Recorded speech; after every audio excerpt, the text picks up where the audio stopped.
Grüezi. Comment allez-vous? Il y en a certains parmi mes détracteurs qui pensent que je suis venue m'installer en Suisse pour l'argent.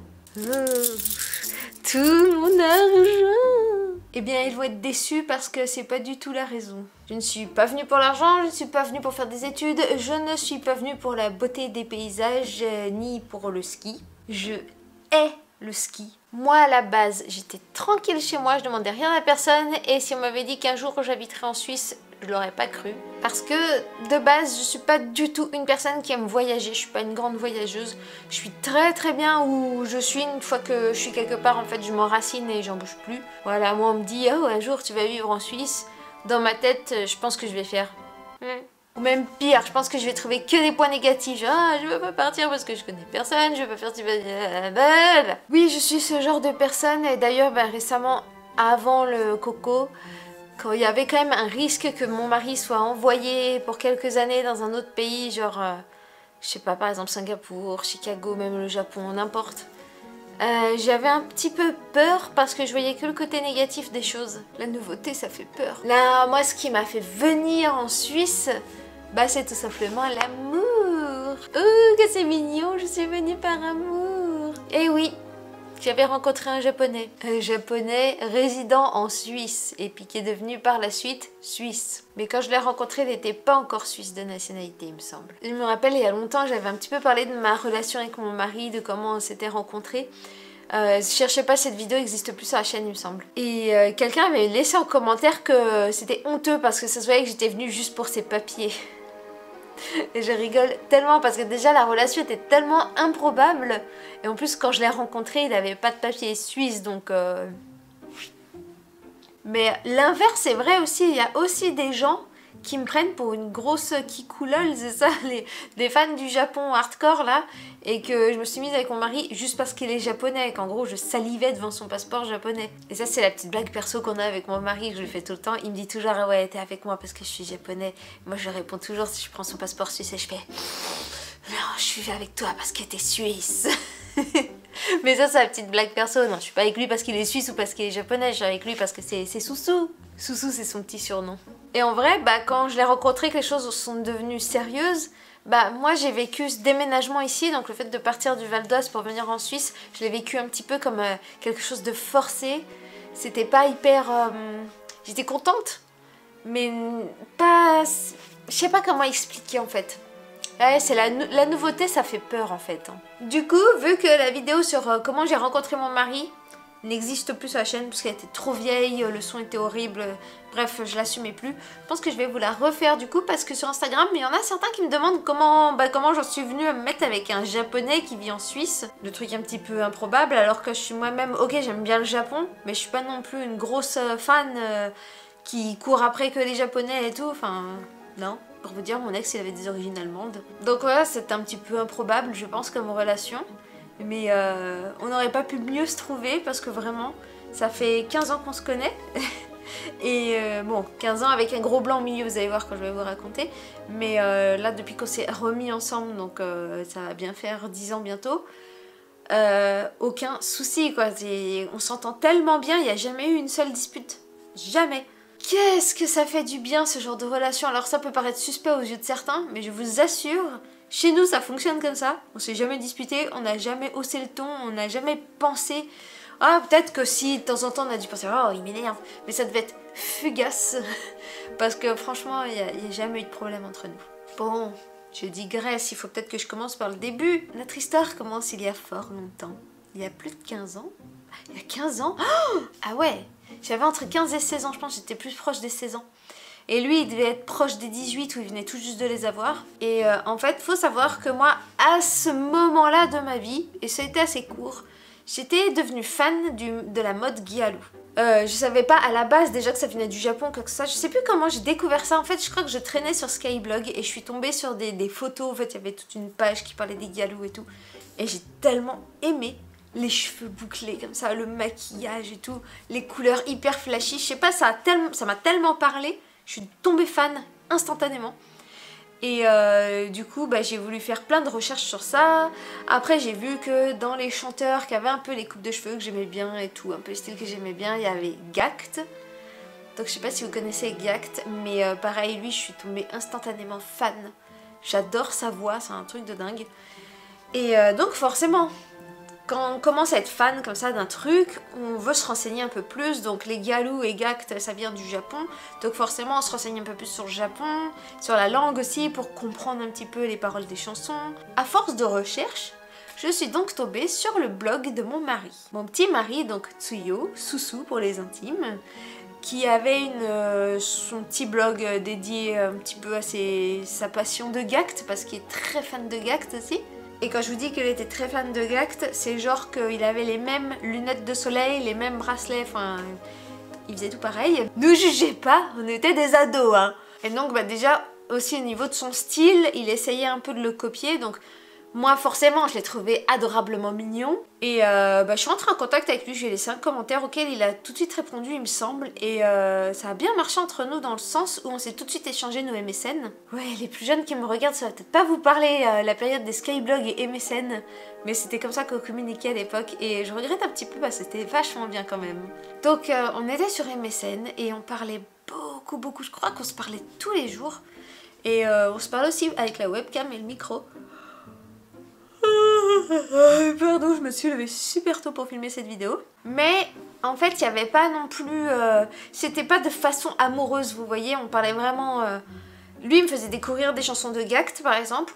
Après, on parlait un petit peu... je crois qu'il me parlait un petit peu du fait qu'il vivait en Suisse et tout. Mais alors moi, ça me passait au-dessus à l'époque. Je lui parlais un petit peu... Moi, comme je vivais près de Paris, bon ben...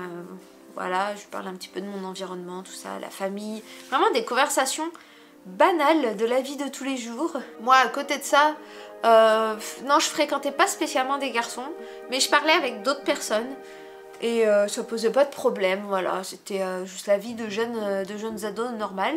Lui, de son côté, c'est pareil. Je pense qu'il fréquentait des filles. Je sais pas si il fréquentait amicalement ou amoureusement. Après, le connaissant, je pense pas, parce que mon mari... Je veux pas dire que c'est quelqu'un de naïf parce que c'est pas du tout quelqu'un de naïf, mais dans les relations homme-femme, il voit rien. Je vous jure qu'il voit que dalle.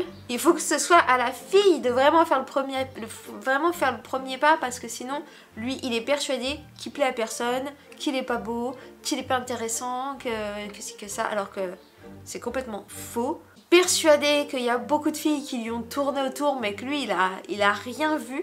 Il a vraiment vu genre des cas extrêmes. Ça, je vais raconter un truc, petite parenthèse. C'était affreux quand il m'avait raconté ça, j'étais un peu... Oh, il y a des gens bizarres quand même sur cette terre. En fait, il fréquentait une fille et ça se voyait vraiment qu'elle était à fond sur lui. Lui, il savait pas trop, enfin voilà. Et un soir, c'était en soirée, je sais plus comment il m'a raconté ça.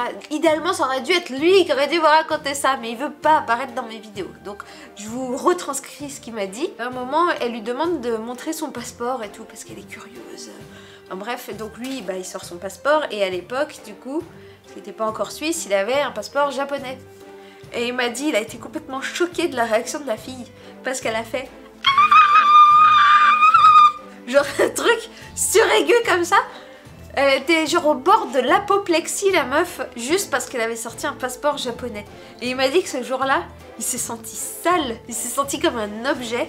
Et forcément, il n'y a pas eu de suite avec cette personne, hein, parce que voilà. Oui, effectivement, je pense que mon pauvre mari, il a dû être un petit peu une cible. Surtout qu'à l'époque, je me rappelle quand j'étais ado, il y avait pas mal de gens qui aimait tellement le Japon, c'était violent. Et je pense vraiment qu'à partir du moment où il dit qu'il est japonais, même le simple fait d'être asiatique à mon avis, ça devait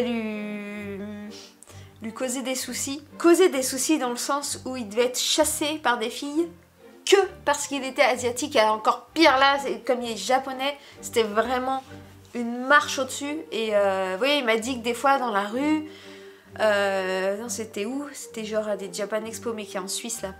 Et puis il avançait et tout, mais il était en mode normal lui. Voilà. Et puis il y avait des groupes de petites ados comme ça qui étaient sur l'autre bout du trottoir, qui le prenaient en photo, qui disaient « Elle attrape !» qui criaient comme ça et tout. C'est chaud quand même, hein. Bref, fin de la parenthèse. Moi de mon côté, j'avais pas mal de succès aussi, c'était un peu chiant. Et je pense que j'étais aussi quelque part victime d'un fétichisme des blondes aux yeux bleus. parce que vraiment il y en a certains qui voulaient toujours que je mette en valeur mes cheveux, et quand je commençais à foncer, parce qu'en fait j'ai des périodes de l'année, genre en hiver quand il n'y a pas de soleil, ben, un petit peu comme actuellement, mes cheveux deviennent très très foncés. En fait je suis blonde cendrée à la base, mais dès que c'est l'été je suis blonde pétante. Et donc sur les périodes hivernales que ça, j'avais un copain, c'était pas tout à fait un petit copain mais la zone est un peu floue, qui essayait de faire du forcing pour que je me teigne les cheveux un peu plus clairs et tout, parce que le blond c'est tellement beau, regarde, on dirait de l'or et tout. Donc voilà, je pense qu'on avait quelque part ce petit point commun qui a fait qu'on a pu se raconter des expériences comme ça, de gens un peu bizarres, qui nous voulaient comme des trophées en fait. Bref, j'ai vraiment digressé dans ma parenthèse, cette vidéo va durer super longtemps, j'espère que vous avez préparé une tisane. Hein. Donc j'en étais au moment de notre adolescence. On fait blablabla, ok c'est bon, ça me revient. Donc voilà, un jour où mon mari me dit qu'il doit faire un stage à Paris, et que bah, c'est l'occasion. C'est l'occasion ou jamais qu'on se rencontre une fois dans notre vie, parce que là, il habitait à Genève, moi j'habitais dans le Val d'Oise, on était ados. Bon, bah, voilà, forcément, on n'allait pas se voir souvent. Donc, moi, j'ai sauté sur l'occasion, ça c'est clair. On s'est donné rendez-vous à la sortie du métro Pyramide. Donc, le quartier japonais, forcément, en fait, mon mari, comme il n'y avait pas beaucoup, à l'époque, il n'y avait quasiment pas de restaurant japonais à Genève, tout ça. Donc, venir à Paris, pour lui, c'était l'occasion vraiment de manger sa cuisine, quoi. Donc, on s'est retrouvés là-bas. Et cette journée... elle est un petit peu teintée de plusieurs goûts, on va dire, ça commence très mal, ensuite j'ai un petit moment de honte, et après c'était très très bien. J'en garde un bon souvenir, mais en même temps ce très bon souvenir est complètement gâché par un truc horrible qui a commencé sur le début de la journée. Et j'en avais parlé dans une vidéo sur le harcèlement de rue, donc que vous pouvez trouver fiche, je sais jamais de quel côté c'est, je crois que c'est là, fiche ici. Mais en gros, si vous n'avez pas envie de regarder cette vidéo, je vous explique vite fait. C'était la première fois de ma vie que j'allais dans les transports en commun à Paris. Et il y a un vieux type, je lui donnerais au moins entre 60 et 70 ans, 70 ans, qui était en tutu, il était complètement à la ramasse. Il était en tutu, roller dans le métro, puis il criait comme ça sur les quais, et puis bah, il m'a vu. Et il s'est approché de moi, et malheur à moi, j'avais une jupe ce jour-là, je peux vous dire que j'en ai plus jamais remise. Et j'en ai toujours pas. Et bref, il s'est approché de moi, et alors que je pensais qu'il allait rouler derrière moi, en criant, hein, non, il s'est arrêté et il a mis vraiment ses mains aux fesses. Et j'ai tout senti cette fois, c'est horrible, c'est horrible. Et le pire, c'est que les gens rigolaient autour de moi et tout ça, parce que c'est drôle, un vieux papy en tutu. Ouais, le vieux papy en tutu, il a failli me mettre un doigt. Donc, et moi j'avais 16 ans et c'était la première fois que je prenais les transports en commun. J'ai eu peur. Voilà, pire expérience. Et bon, c'est du passé, je préfère me dire qu'il est sûrement mort maintenant, ce vieux trou du... Mais voilà, je m'apprêtais à passer une super journée avec ce gars avec qui je parlais depuis des mois et des mois. Et ça a été gâché, mais en quelques secondes, par un pervers. Et par des gens qui ont trouvé ça drôle. Enfin bref, et ma pauvre maman était avec moi, bien sûr, n'a rien pu faire. Oui, parce que ça aussi c'est la partie un petit peu honte, du coup, parce que quand on arrive, ma maman m'avait accompagnée. En haut des escaliers, je vois, il y avait mon mari, il était en train de regarder ailleurs comme ça, puis je dis à ma mère, ah c'est pour ça, maman, tu peux y aller et tout. Et en fait, elle était venue pour s'assurer que j'allais pas dans les bras d'un pervers, vous voyez. Et tout de suite, j'ai couru les escaliers sans me demander si elle me suivait, si elle était partie ou quoi que ce soit. Moi, je pensais qu'elle était partie. Et donc je dis coucou à mon mari et tout, et puis j'entends bonjour jeune homme. Elle m'avait suivi. En fait elle était pas partie, elle était vraiment venue s'assurer que c'était quelqu'un de bien avec qui elle me laissait pour l'après-midi. Enfin pour la journée, parce que c'était à fin de matinée. Et heureusement lui, il a été adorable avec ma maman. Ma maman l'a tout de suite bien aimé. Donc elle nous a laissé tranquilles et on a pu faire notre petite journée ensemble. Et notre petite journée ensemble a été vachement cool. Alors par contre pendant quelques heures après cette agression que j'avais subie dans le métro, je me suis sentie très mal à l'aise dans ma tenue. J'avais qu'une envie en fait, c'était que ça dégage de moi d'aller enfiler un pantalon. Mais voilà, je pouvais pas, donc j'étais obligée de supporter cette jupe pour le reste de la journée dans Paris. Et la moindre personne qui me lançait un regard et tout ça, je me disais ça va recommencer, c'est quelqu'un qui va venir me toucher. Vraiment ça, c'est vraiment un mauvais souvenir. Heureusement, Tsuyo, il était très prévenant et très gentil. Et il a su me mettre à l'aise. Donc assez rapidement, il a réussi à me faire un petit peu oublier cet événement. Et on allait manger. Et il voulait me faire découvrir parce que moi il savait que j'étais pas une grosse fanat du Japon, donc je connaissais 2-3 trucs, mais pas voilà quoi, je consommais pas de manga, à part vraiment les Galou et Gackt, je me renseignais pas tellement sur ce qui se passait là-bas. Et du coup il a voulu me faire goûter les ramen, c'était la première fois de ma vie que j'en mangeais, donc on a été au Sapporo, mais rue Sainte-Anne, mais essayez pas d'y aller parce que, enfin vous pouvez y aller après. Moi je l'aime plus dans le sens où ça a changé de direction. C'est plus du tout le même patron. Et le goût, on avait retesté, on a été atrocement déçus. C'était beaucoup moins bon qu'à l'époque. Donc si vraiment vous voulez manger japonais à Paris, allez plutôt au Naritake qui est un peu plus loin. Un peu plus loin. Un peu plus loin. Après notre petit repas absolument délicieux. J'étais pas convaincue au début moi quand j'ai vu ce truc arriver. Je suis pas, comme je l'ai dit, c'est comme les voyages. Moi, j'aime pas bouger de mon endroit. J'ai mes routines, j'aime bien manger les trucs que j'ai l'habitude de manger. Ça, c'était une nouveauté. J'avais peur de pas aimer et puis de le mettre mal à l'aise en disant que j'aime pas du tout. Enfin, vous voyez ce que je veux dire, un peu l'inconfort. En plus, à l'époque, j'étais tellement difficile en nourriture. Heureusement, j'ai adoré. C'était super bon. Donc déjà, ouf, ça nous a un petit peu rapprochés. Il a pu m'expliquer les ramen au Japon, comment c'était, les différences, blablabla. J'ai adoré ça. Et après, on s'est promené, on a beaucoup parlé. Voilà, après, des choses un peu plus personnelles. Et va vers le moment de se quitter. Sauf que on avait grave accroché. Là, ça avait dépassé le stade de l'amitié, clairement. On était amoureux, quoi. On voulait pas se quitter. Autant lui que moi, c'était pas moi, genre la nana qui était accrochée à lui. Non, lui, ça se voyait aussi qu'il était vraiment attaché à moi. Donc on a poussé le culot de demander à mes parents s'ils pouvaient venir dormir chez nous plutôt que de dormir à l'hôtel. Comme ça, on pouvait passer plus de temps ensemble, notamment sur le lendemain matin. Et par miracle, ils ont accepté. J'ai des parents super cool. Alors comme la journée commençait un peu à toucher à sa fin et que mes parents voulaient pas qu'on revienne par les transports en commun parce que pour aller chez moi, il faut passer par Gare du Nord. Gare du Nord, honnêtement, voilà, moi il y a des heures que j'évite. Enfin bref, ça, grosse parenthèse, mais voilà, ils sont venus nous chercher en voiture du coup. Oh, vous trouvez pas que je m'égare énormément dans cette vidéo? Je suis désolée, hein, c'est une story time, donc voilà. C'est vous qui m'avez demandé, hein, c'est vous sur Instagram qui avez choisi le sujet. Vous assumez, vous avez intérêt à regarder cette vidéo jusqu'au bout. Donc ils sont venus nous chercher en voiture, et là je crois que mon mari, il a commencé à avoir très très peur. Et il m'a dit que des années plus tard hein, qu'il avait eu peur, là on en rigole encore. Mais comme je vous ai dit, pour aller chez moi, ok je suis quand même assez proche de Paris, mais c'est quand même assez loin. Et très vite on s'est retrouvés sur des routes de forêt, sur des kilomètres et des kilomètres où il n'y a rien aux alentours. Et il m'a dit qu'il avait eu peur de s'être fait kidnapper. Puis qu'on allait le tuer quoi, parce que clairement c'est le genre d'endroit où tu peux laisser un corps, on le retrouvera jamais. Donc il a eu un petit peu peur, surtout que mon papa lui faisait un peu peur. Mon papa est très gentil, mais d'aspect physique, quand il était jeune, son surnom c'était la bête. Ça vous laisse un petit peu l'image du personnage. Mais voilà, il a vu très vite que tout allait très bien se passer.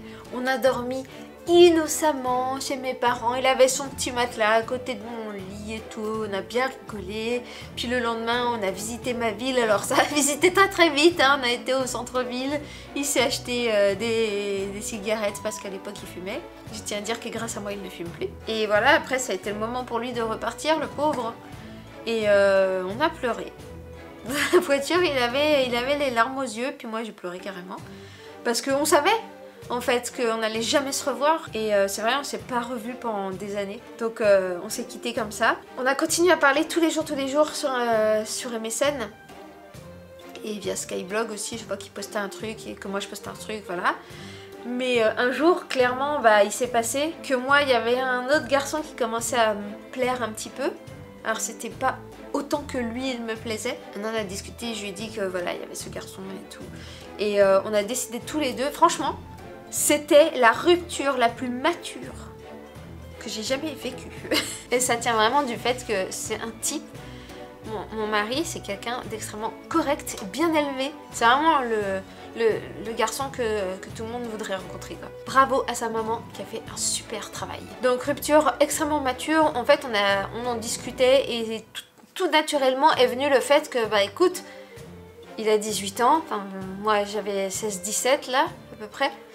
Ouais, entre 16 et 17, je venais d'avoir 16. Ah, donc les dates, j'ai du mal. Clairement, je travaillais pas. Normal, vu l'âge, j'étais en études. Lui, bah, il était toujours dans ses études aussi. Et surtout, bah, il avait commencé un peu à travailler. Et il n'aurait pas eu le temps de venir me voir. Et moi, j'aurais pas eu le temps de venir le voir. Donc, on a décidé qu'il fallait arrêter là. Qu'on pouvait continuer à se parler en tant qu'amis et tout. Mais que ça n'avait pas d'avenir, notre couple. Donc, c'était triste un peu. On était triste en se disant ça. Mais c'était mieux pour tout le monde. Et du coup, on a commencé à chacun prendre des chemins différents. Lui, il s'est mis à rencontrer une fille un peu plus tard que moi, j'ai rencontré un garçon. De son côté, ça avait l'air d'aller. Il avait l'air heureux. De mon côté, ça allait. Disons que je ne sais pas tomber sur le même type de personne. Hein. Je ne veux pas dire du mal de cet ex parce que on était très jeunes. Il était plus... Il avait quel âge ? Ah, il avait 17 ans. Ouais, on avait un an d'écart. Donc un an et demi d'écart, un truc comme ça. Donc pareil, c'est un adolescent, sorti de l'adolescence. Donc forcément, on peut pas espérer des miracles. Je pense que c'est très rare des personnes comme mon mari à cet âge-là. C'est très très rare. Mais voilà, ça s'est mal passé dans le sens où il voulait pas que je m'habille de telle manière parce que on va te regarder. Il me trouvait... Il y a un moment, il m'a trouvée grosse. Alors que, honnêtement, de ma vie, c'est actuellement que j'ai jamais pesé le plus lourd. Et je suis pas grosse. Donc ça vous laisse imaginer un petit peu, j'étais très mince mais c'était trop gros à son goût, vous voyez ce que je veux dire, c'est un peu toxique. Et puis fallait plus que je parle à machin, un tel, blablabla. Sauf que moi dans ma tête à ce moment-là, ok c'était quelqu'un que je commençais à bien aimer, mais c'était pas acté que c'était mon petit ami officiel, vous voyez ce que je veux dire, c'est-à-dire que on se parlait de temps en temps. Ça nous arrivait de nous voir de temps en temps, j'étais pas super à l'aise non plus avec lui, donc on était plus à l'aise par l'écrit en vrai. Au fond de moi, c'est sûr, j'étais toujours amoureuse de mon mari. Et l'énorme bêtise d'adolescence que j'ai fait un jour, et c'est vrai que là je reconnais que j'ai pas été super honnête avec ce nouveau petit ami. Donc c'était le nouvel an et mon mari était en stage au Japon à ce moment-là, et puis il m'avait appelé sur MSN pour me souhaiter la bonne année. Et puis je sais pas s'il avait un peu bu ou quoi que ce soit, mais il m'avait dit t'es la première personne à qui je souhaite la bonne année, t'es la première personne qui me souhaite la bonne année, et puis je t'aime. Puis moi j'avais fait oh, et je t'aime aussi, forcément. Et voilà, on s'était quitté triste, on continuait à s'aimer donc et malheureusement donc après cette session webcam, je crois qu'on s'était écrit un truc du style oh je t'aime, des trucs niais comme ça pour cucu la praline. Et le problème c'est que mon ex-petit ami, il est tombé sur ces messages. Parce que, je savais pas, mais il fouillait mes messages quand il venait chez moi en fait. Moi j'étais hyper innocente, je laissais tout comme ça. Maintenant il fouillait. Quand il est tombé là-dessus, je vous raconte pas la crise de nerfs. Et je sais pas pourquoi je suis restée avec lui à ce moment-là. Honnêtement c'était une très grave erreur. Il y a eu une grosse dispute. Et je pense que c'était mon insécurité face à l'abandon et tout, parce que je me suis toujours sentie un peu rejetée et tout. J'avais des gros problèmes à l'école par rapport à ça, parce que j'avais pas d'amis. Et puis j'étais un peu la meuf bizarre et tout. Enfin bref, on m'aimait pas trop. Et me faire rejeter comme ça, en plus avec beaucoup de violence verbale, j'ai pas supporté. Je me suis excusée, confondue en excuses et tout. Je l'ai supplié. J'aurais jamais dû, parce que je sais qu'au fond de moi, je me rappelle encore de ce moment-là. Qu'en vrai je me disais c'est un mauvais moment à passer mais après t'es libre. Je sais pas pourquoi j'ai pas écouté mon cerveau. On est bête quand on est ado hein, et qu'on n'a pas d'expérience. Enfin bref, quoi qu'il en soit il m'a pardonné et on est restés ensemble. Et on est restés ensemble des années. Je sais pas pourquoi, c'était horrible. Lui clairement, alors moi forcément au bout d'un moment je suis tombée amoureuse. Ah oui, ah non, je vous ai pas raconté ça. Il m'a forcé à couper les liens avec Tsuyo. Mais quand je vous dis forcer, c'était vraiment... Oh, c'était d'une tristesse. Bon, je suis en plein montage de ma vidéo et je me rends compte qu'elle est beaucoup trop longue. Donc je vais la couper là. Et puis vous aurez la suite la semaine prochaine. Donc en attendant, portez-vous bien. Je vous dis à très bientôt et tout de bon.